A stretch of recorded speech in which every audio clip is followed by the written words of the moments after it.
polêmica em torno do nexo causal entre distúrbio mental e trabalho. A controversy about the causal link between mental disturbances and work. Maria Elizabeth Antunes Lima.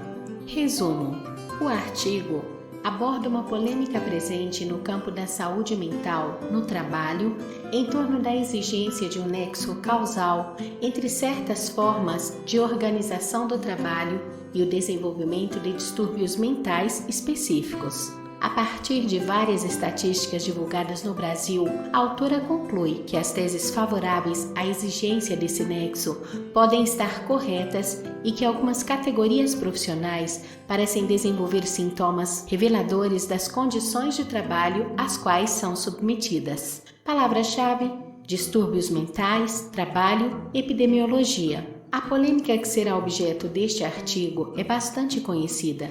Sabe-se que não existe ainda um consenso no campo da saúde mental e trabalho a respeito da exigência de um nexo causal entre a exposição a certas formas de organização do trabalho e o desenvolvimento de distúrbios mentais específicos. Embora o problema seja bastante amplo, a necessidade de tratá-lo dentro dos limites de um artigo nos obriga a fazer um recorte.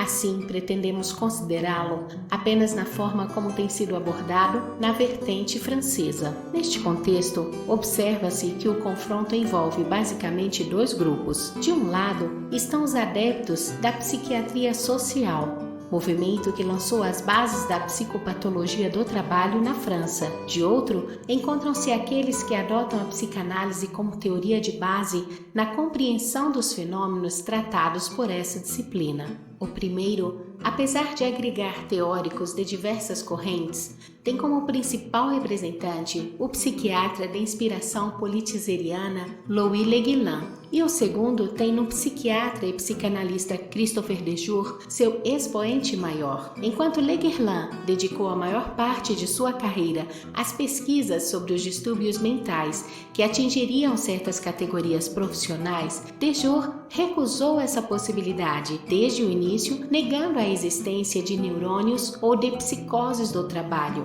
Tais afecções, segundo ele, eram resultantes, em última instância, das estruturas de personalidade forjadas muito antes da inserção dos indivíduos no mundo produtivo. Dejour, 1987. Para Le Guillain, 1984, ao contrário, algumas condições específicas de trabalho poderiam favorecer a eclosão de quadros neuróticos ou psicológicos. Seus estudos em torno do caráter patogênico das atividades das empregadas domésticas e das telefonistas já se tornaram clássicos no campo da saúde mental e trabalho. Portanto, o debate sobre o qual iremos nos debruçar aqui refere-se sobretudo às perspectivas adotadas por esses dois autores. Inicialmente, exporemos diversas estatísticas divulgadas na mídia brasileira, seguidas de alguns resultados de estudos acadêmicos, todos eles sugerindo uma forte relação entre o exercício de certas atividades profissionais e o desenvolvimento de distúrbios mentais específicos. Em seguida, faremos uma breve conclusão, da qual as teses dos dois autores serão analisadas à luz dessas evidências. A relação entre distúrbios mentais e trabalho. Algumas estatísticas brasileiras. Não deixa de ser curioso o fato de que boa parte das evidências divulgadas no Brasil a respeito de formas específicas de desgaste detectadas em certas categorias profissionais tenha sido vinculada pela mídia. Apesar de nem sempre se originarem de estudos rigorosos, os conteúdos dessas reportagens suscitam interrogações e servem de alerta para os pesquisadores, incitando-os a investigar melhor o assunto. Uma das primeiras evidências desse tipo foi vinculada em 1986, numa época em que a discussão em torno da relação saúde mental e trabalho era praticamente inexistente no Brasil. Assim, ao que parece, a imprensa brasileira se antecipou em certa medida, a pesquisa acadêmica na identificação do problema. Trata-se de uma reportagem publicada na revista Veja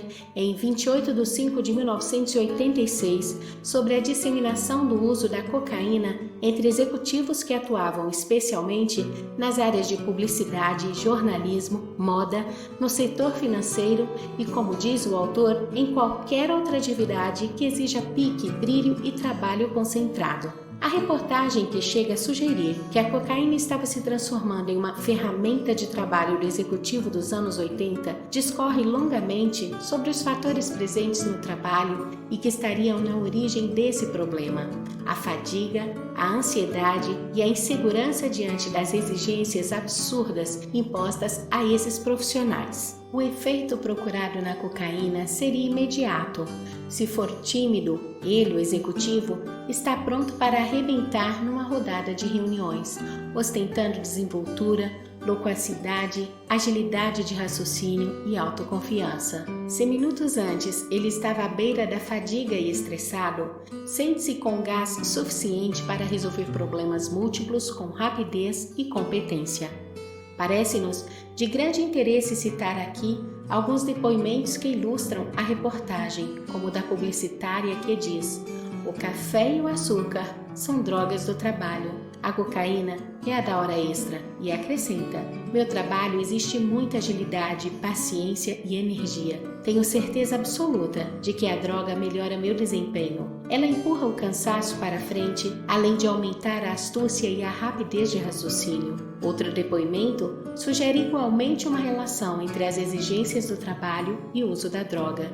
"Eu sempre dou uma cheirada antes de uma reunião da diretoria, porque tenho certeza de que assim não vou gaguejar nem dizer besteira. Consigo citar dados e discorrer sobre números com a mesma desenvoltura de diretores mais velhos e experientes." O autor da reportagem ressalta que o aumento do uso da cocaína nos anos 80 refletia com rigor a racionalização, a competitividade e os valores hierárquicos. Observadores daquela época, observados naquela década, constatando que os valores da década de 60, por exemplo, na qual os jovens, bem mais rebeldes e sonhadores, tentavam escapar do mercado de trabalho, ao invés de tentar vencer na vida submetendo-se às suas regras. A cocaína seria, nesse caso, portadora da promessa de um desempenho superior para aqueles que estavam determinados a vencer dentro das novas regras impostas pelo mercado de trabalho. Conforme fica claro em um dos depoimentos citados na reportagem,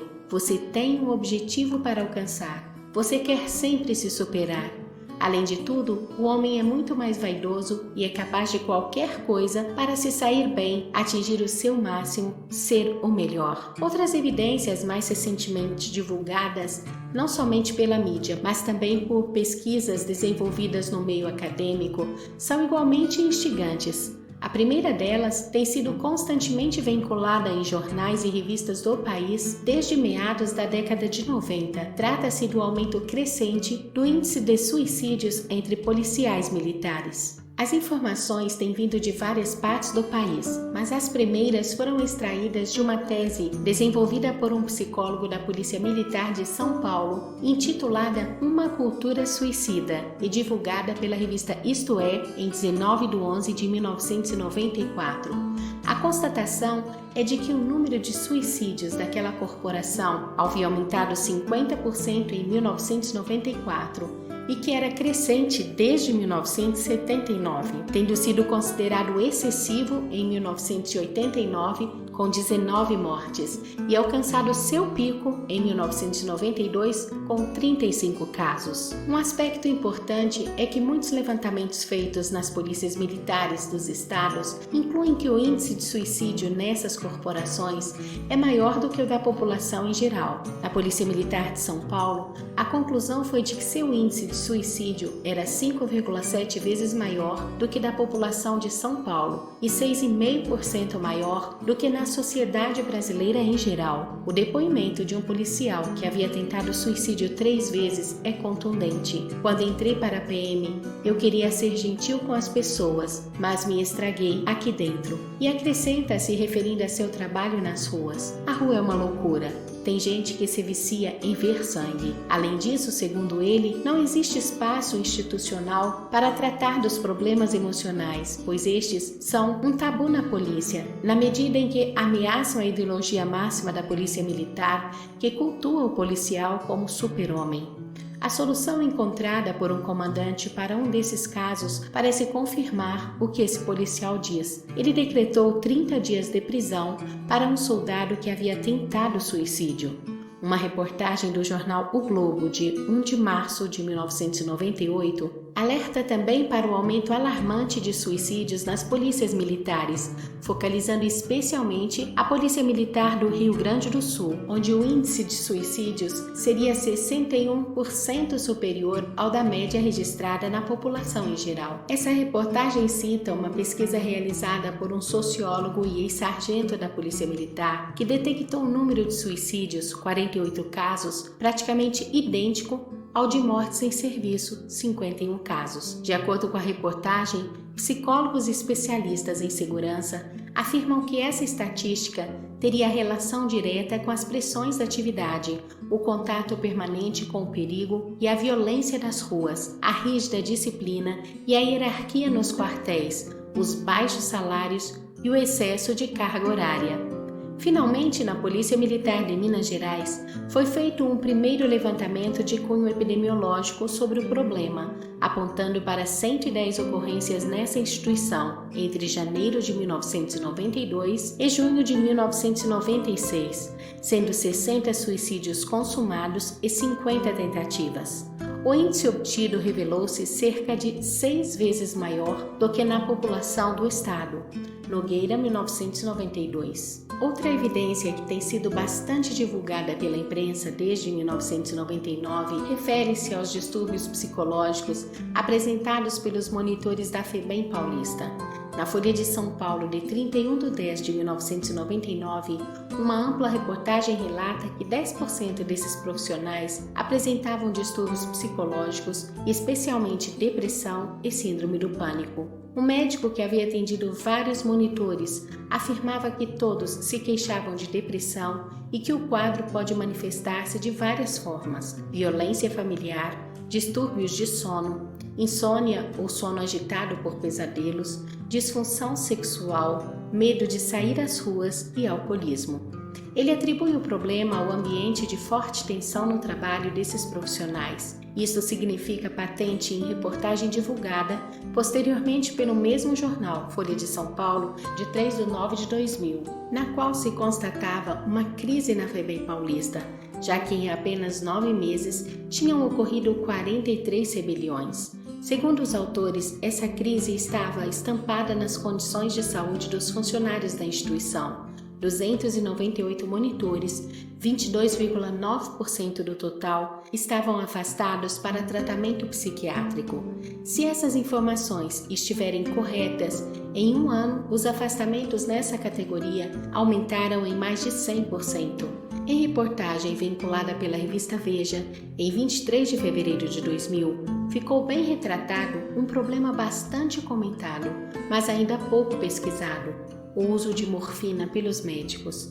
De acordo com a reportagem, o vício da morfina entre os homens de branco é um fenômeno mundial de tal dimensão que já é considerado uma espécie de doença ocupacional.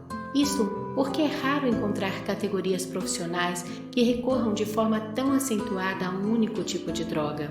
Um estudo citado na matéria, que foi realizado com 9.600 médicos americanos, constatou que 20% tinham usado opiáceos.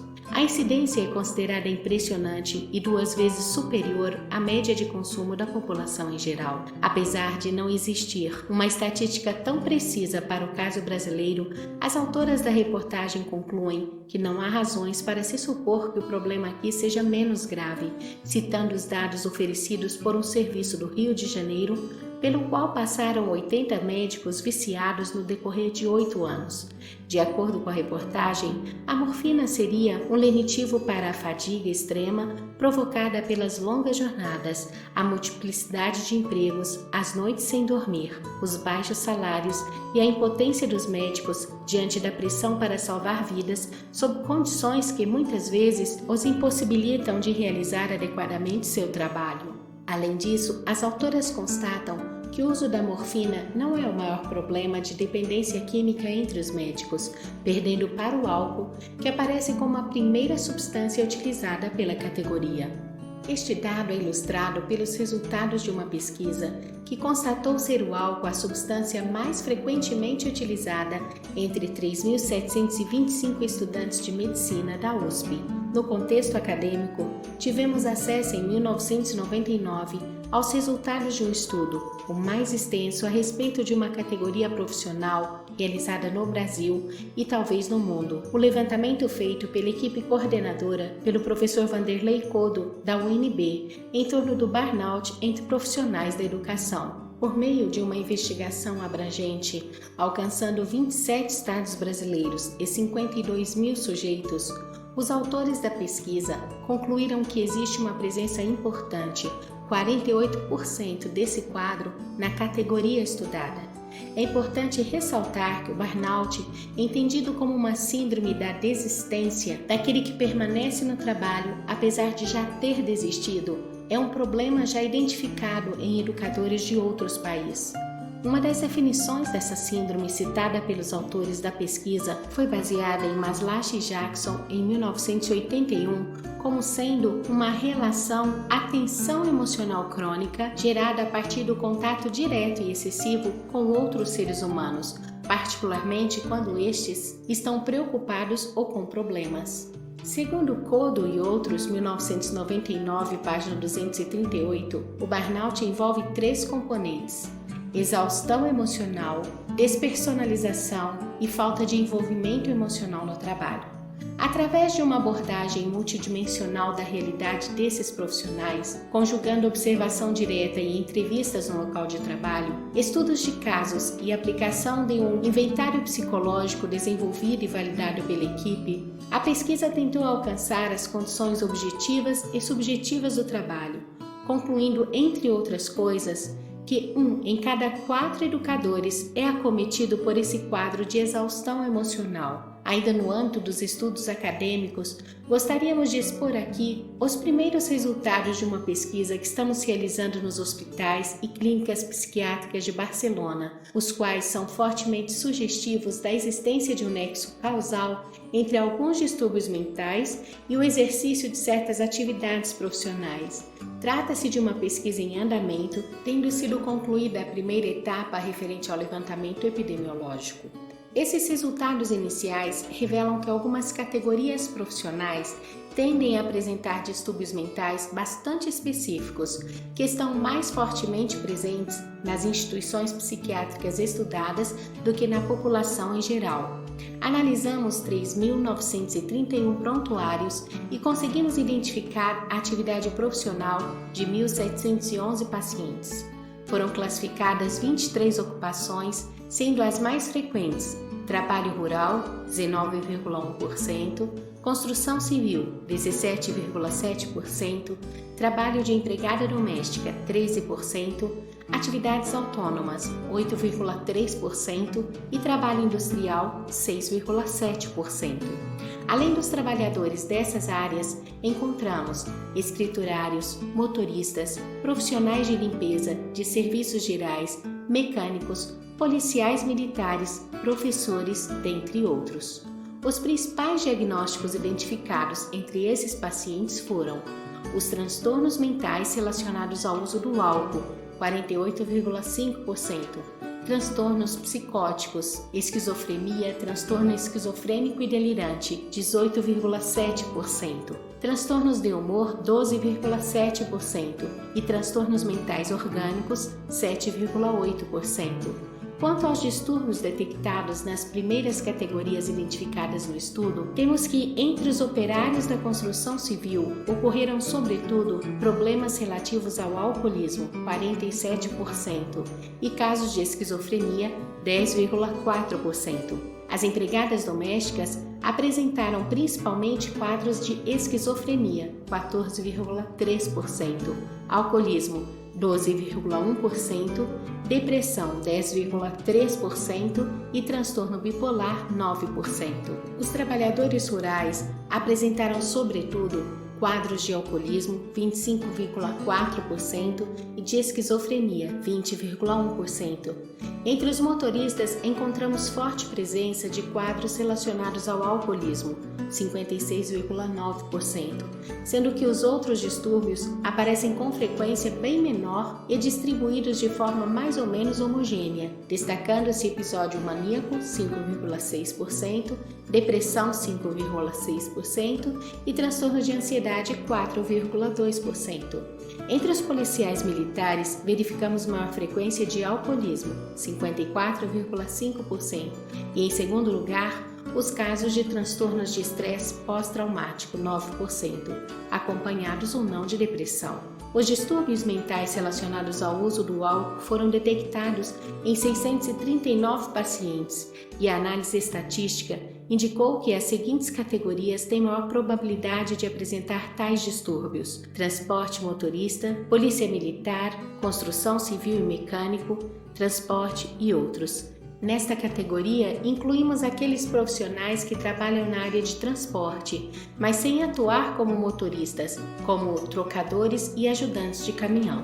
As tentativas de autoextermínio foram constatadas em 108 pacientes da amostra investigada e, apesar de a análise univariada relacionando esse dado com as variáveis sociodemográfica, sexo, escolaridade, estado civil e procedência clínica, não ter revelado significância estatística, vale a pena reportar aqui que esse problema apareceu de forma mais frequente entre os trabalhadores rurais, 23,1%, seguidos das empregadas domésticas, 15,7%, e dos trabalhadores da construção civil, 13,9%. Um dado importante é que a presença desse problema entre os trabalhadores rurais e domésticas já foi constatada em outros estudos. No que diz respeito aos trabalhadores rurais, algumas pesquisas sugerem que a principal causa do alto índice de suicídio entre esses profissionais seria a exposição aos agrotóxicos, que levariam a quadros depressivos e estes ao autoextermínio. Mas outros estudos constatam também uma relação entre essas altas estatísticas e as chamadas doenças dos nervos. Estas, por sua vez,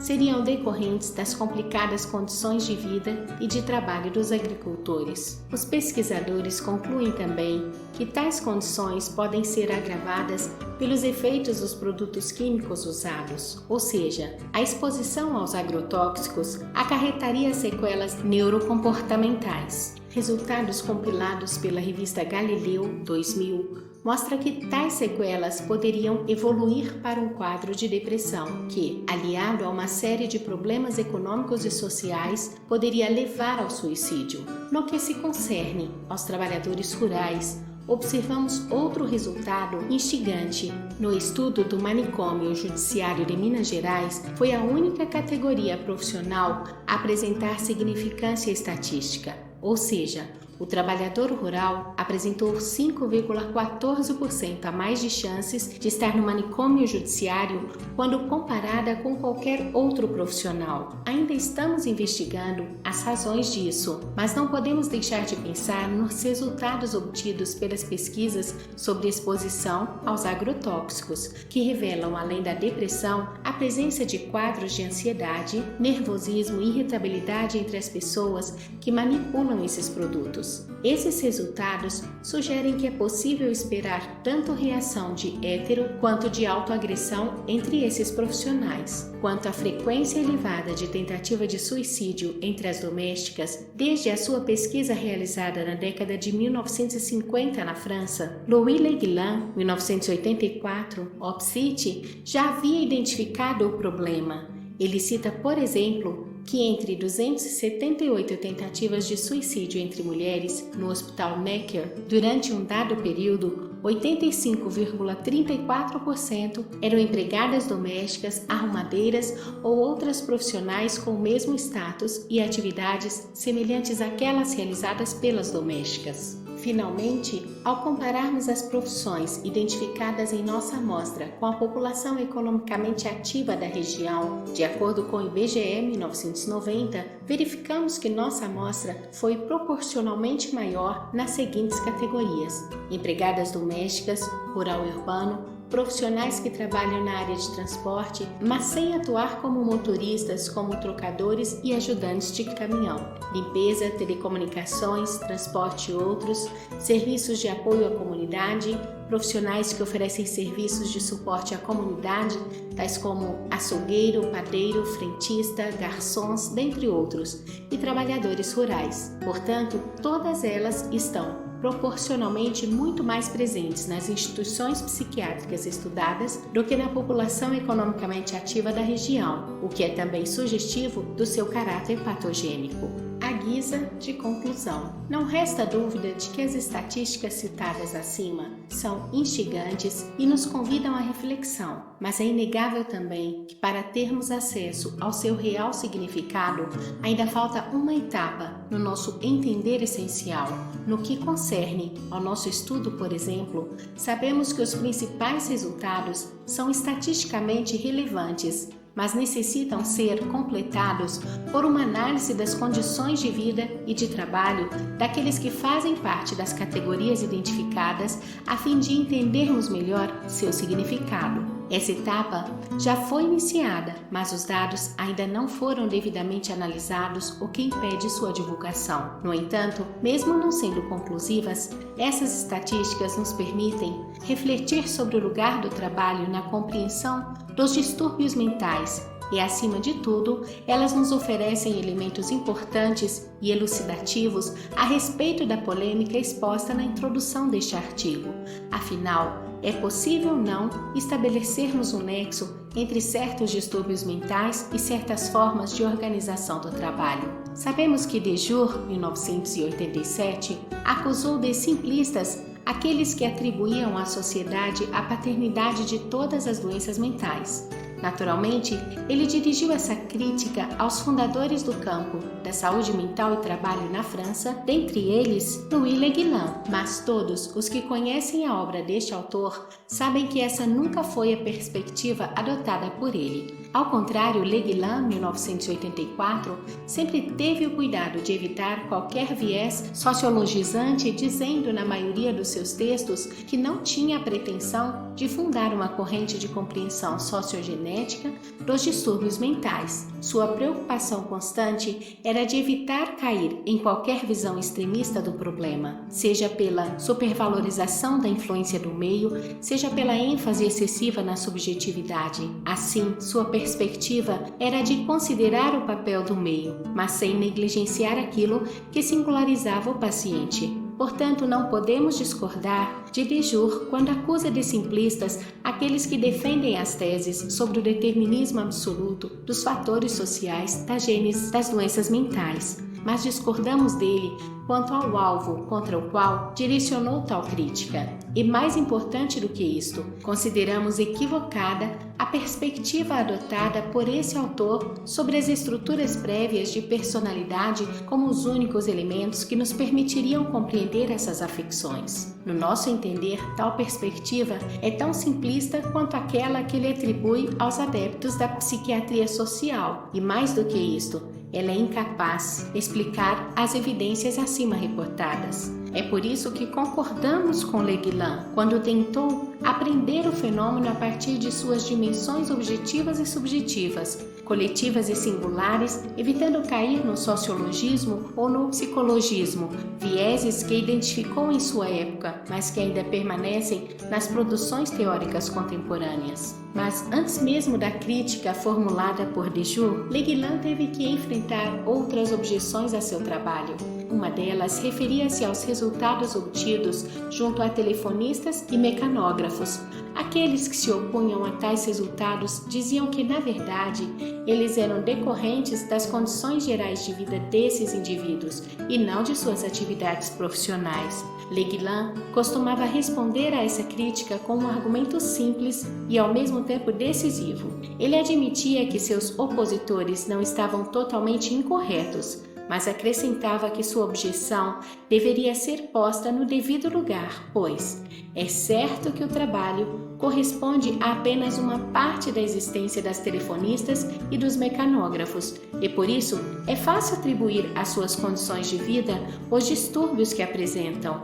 No entanto, se um estudo comparativo revela um índice de morbidade ou de formas particulares de afecções, por exemplo, distúrbios mentais, mais elevado nessas duas categorias, a ideia do caráter nocivo de sua profissão estará seriamente confirmada. Leguerlin, 1984, página 359. Se concordamos com esse autor, só podemos concluir que as evidências expostas no decorrer deste artigo indicam que o exercício de certas profissões expõe os indivíduos a elementos nocivos à sua saúde mental. Neste caso, a ação do psicólogo deve ser voltada para a identificação desses elementos e para a adoção de medidas preventivas nos ambientes de trabalho. Finalmente, cabe esclarecer que não tivemos a pretensão de pôr fim à polêmica aqui tratada. Nossa intenção, bem mais modesta, foi apenas a de trazer novos elementos que possam, eventualmente, contribuir para a sua superação.